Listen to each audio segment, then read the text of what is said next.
Ну да, если я страдаю, и я не отменяю страдания, как мы уже сказали, то есть я не занимаюсь тем, чтобы отменить страдания. Не отменяешь это, все, что исходит от Творца, это благословение. Нужно благословлять зло так же, как добро. Ну вот, так я хочу понять, может быть, я не знаю. То есть поверх этого страдания я раскрываю любовь к Творцу. Ты хочешь раскрыть? Да, я хочу раскрыть. Ты просишь об этом? Как ты можешь просить о любви, если не из того, что тебе раскрывается что-то обратное?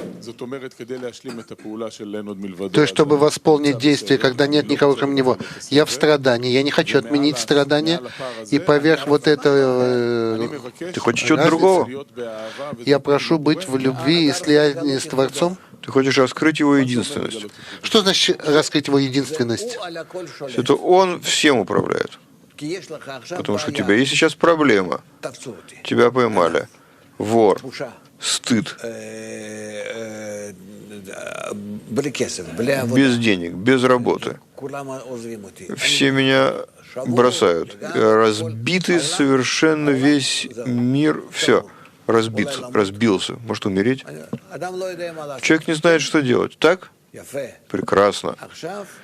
Сейчас наступает самоотчет. Что мы делаем? Нет никого, кроме него, который устроил мне эти вещи. В таком виде, в котором устроил. Я говорю не о обычном человеке с улицы. Это понятно. Это для работающих на Творца. Нет никого, кроме него. Все делает Творец. Он устроил мне эти вещи. Зачем? Чтобы я почувствовал, что мне недостает его в моей жизни в таком виде, что не то, что я сейчас помажу каким-то медом свои и маслом, и чтобы это было хорошо, это какое-то извлечение, чтобы я не чувствовал, да, Творец сделал, слава Богу, уже лучше. А сама ситуация, чтобы оставалась такой, какой есть. Я хочу только в этих состояниях перейти от начала всех состояний до конца всех состояний, через суды, тюрьмы, все, что бы ни было. Но я хочу только удерживаться, что это все исходит от Него. Я не хочу уменьшать все эти страдания, потому что я хочу над этими страданиями установить единственность, слияние с Ним. Все прегрешения покроют любовь. Прегрешения, если без прегрешений нет любви. Да?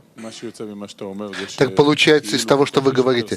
То есть чем больше страданий, это как бы лучше, кавычка. То есть я больше могу прилепиться к Творцу. Верно, верно. Но это не страдание. Ты не должен страдать. Ты должен перевернуть это страдание на средство, чтобы требовать единственности. Ну вот, но вначале всегда есть страдания. Без сомнений, без сомнений. То есть этим, может быть, не заканчивается, но с этого начинается. Да, но только на мгновение. Главное для меня, я хочу, чтобы вы поняли, как нам относиться ко всем неудачам, проблемам, прегрешениям, которые есть у нас в жизни. Только чтобы раскрыть единственность Творца, все они раскрываются от греха древопознания, нет ничего нового. Все, что должно произойти, произойдет. Только наша реакция, когда мы ищем над этим, чтобы раскрыть нет никого, кроме Него, это наша работа. И все. И тут еще есть много нюансов. Как сказать, нюансы? Тонкости. И мы еще будем говорить об этом. Но это главное.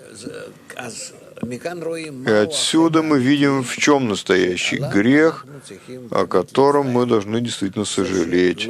То, что мы не относим к Творцу все действия, и там, где мы должны проявляться только в одном — просить, чтобы раскрылось свойство отдачи, свойство любви, нет никого кроме Него, выше всех прегрешений. И не чтобы убежать, помазать мне чем-то эту рану, а чтобы это раскрыть, чтобы что? Чтобы установить в мире единственность и величие Творца. То есть это та точка, с которой я определяю, нет никого кроме него, это свойство отдачи? Да.